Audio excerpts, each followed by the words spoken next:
Hello বন্ধুরা, কেমন আছো সবাই? আশা করি সবাই খুব ভালো আছো।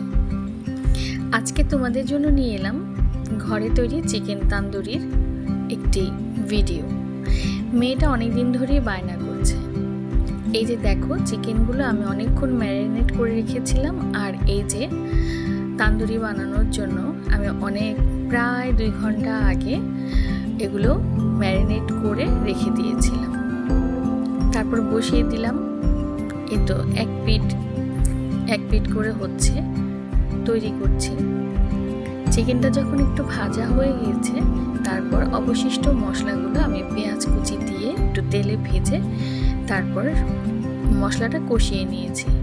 সেই কষানো মশলার উপরে আবার ভেজে রাখা চিকেনগুলো দিয়ে দিয়েছি, যাতে একটু জুসি মনে হয়, যেহেতু তান্দুরি দিয়ে খাবে। আর এই তো তৈরি করলাম। কেমন হয়েছে দেখতে জানি না, তবে খেতে অনেক মজা হয়েছিল।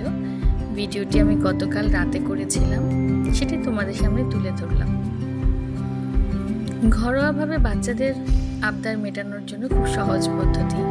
এতে আমি নানগুলো বানিয়ে নিচ্ছি। নানগুলো আমি খুব পাতলা করেই নিয়েছিলাম, যাতে ভালো লাগে। আমাদের ঘরে আমার হাজব্যান্ড বা আমার মামুনি অত মোটা নানুটি খেতে চায় না, তাই আমি পাতলা করে বানিয়েছি।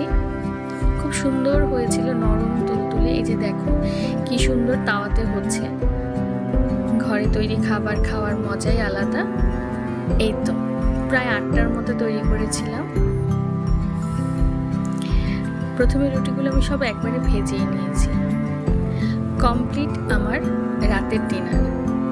এই তো চিকেন তান্দুরি আর হচ্ছে আলু পেঁপে দিয়ে চিকেনের একটি পাতলা ঝোল। এটা আমার হাজব্যান্ডের জন্য, যেহেতু একটু তেল মশলা কম খায়। তাই কেমন হয়েছে জানাবে। ভালো থেকো তোমরা।